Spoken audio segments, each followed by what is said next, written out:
and we might give out another one to this next magician. Take a look. Hi, I'm Glenn Morphew. I'm from Orland Park, Illinois, back when I grew up. My brother brought a friend home, and he says, Joe does magic. Would you guys like to see some magic? He did probably 6, 7 tricks, really good ones, pretty much in a trance.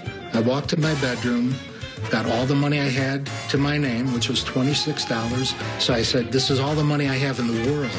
Would you please buy me whatever I need to be able to learn how to do the kind of things that you were doing? So that was the beginning of it. I'd do my homework after school, and I'd be out, Mom, Dad, pick a card, you know, so I'd drive them crazy. The trick I'm going to perform tonight is a classic with an updated handling and updated presentation, and I'm really looking forward to performing it.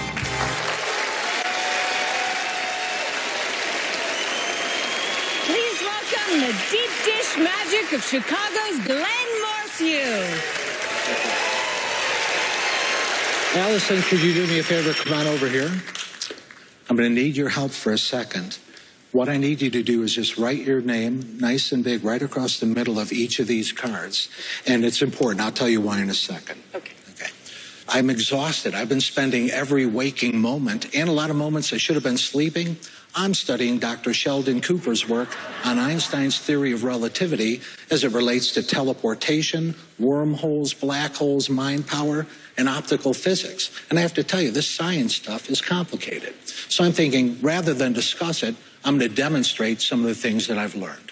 So the first thing that's important is that I want you to see that there's nothing in my pocket, okay? And I had Allison sign these cards because it's important that science experiments are done under test conditions. So here's the cards that we're going to use. We have the ace, 2, 3, 4, 5, and the 6 of hearts. So the experiment is basically this. The cards are going to teleport one at a time from my hand to my pocket. So right now the ace is here. In a second, it's going to be over here. So under the cover of darkness, the ace goes. So now I just have the 2, 3, 4, 5, and the 6. Now, for those of you that aren't that familiar with teleportation, basically here's what happens. The ace had to dematerialize into its atomic constituents when it was over here. Then it rematerialized over here in my previously to be shown empty pocket. I know. I'm thinking, as cool as that is, can you imagine when people can do this? I mean, let's say, for example, I'm the 2. I could be in Vegas 1 second. The next second, I could be over here in, let's call it Hawaii. Aloha.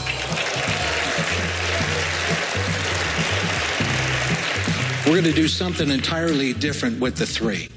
I'm going to take the 3 and I'm going to trap it right here against my thigh, because then I could work it right through a wormhole in my pants. Now this just leaves me with the 4, the 5, and the 6.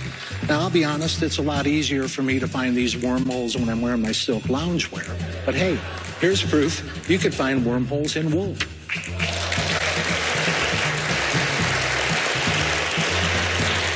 All right, starting to get interesting. We've got 3 down, 3 to go.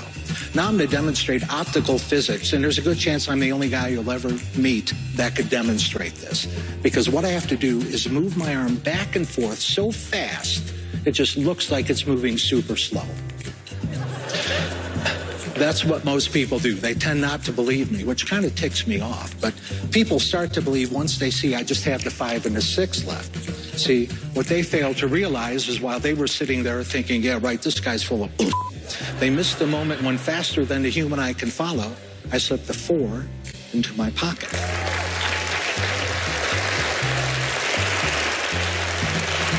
Now I'm going to demonstrate telepathic teleportation, even though it wears me out. I have to concentrate, focus, visualize. Yes.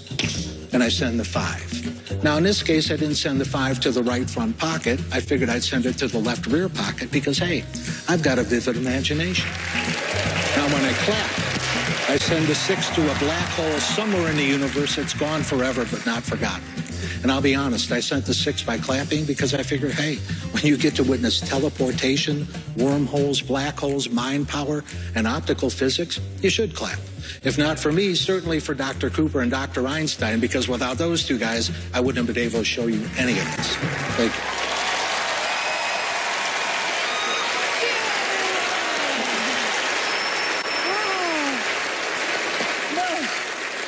I don't know how you did that. I wonder if they do. How long have you been doing this? This particular trick, I put together about 2.5 years ago. Wow. And then when you get the call, like, okay, you're coming on the show, did you immediately know you wanted to do this trick? Yeah. Yeah, this is one, it's a classic. It used to be, as a magician in the 1900s up to the 1930s, 40s, everybody did this trick. Mm-hmm. And how you were judged was how well you did the trick. I mean, obviously you say it's that old, so they've clearly seen it before. They've seen versions of it. Right. They haven't seen this one. So good. All right. Well, let's see what they think. Boys? The idea of a tough guy who's also a learned gentleman is just a wonderful thing to see on stage. Just a beautiful character, and the way you carry it is just gorgeous. It's a classic of magic, cards to pocket, which we've seen a zillion times, but you had the cards signed. You had Allison sign each and every card, which gives the impression she examined them, because she signs them. She signs them, makes it all on the up and up. And then the routine, we've been going through it and dissecting it with notes and notes and notes. You do our favorite thing in magic, the thing that has to be done in magic, which is you're repeating the exact same thing over and over again, and you never do it the same way twice. So every time you do the next trick, it cancels out the trick before. You're always canceling. Obviously, everybody, there's palming going on in this, but it is such good palming, and always when the people think it's not. Every time we think you got it palmed, you're flashing that you're not. It's in very sneaky places. No one saw that. Wonderful, wonderful sleight of hand. Sometimes one card is going to the pocket, sometimes two. Sometimes you have cards here that look like more than they are, but it moves across and cancels it. We think, with all of those steps, we think we kind of sort of followed it, but boy, did we love it. It was just great in every step. So, are you convinced that they know all your tricks? Well, I think they've been studying Dr. Sheldon Cooper's work, too. Ladies and gentlemen, Glenn Morphew! Thank you so much. Thank you.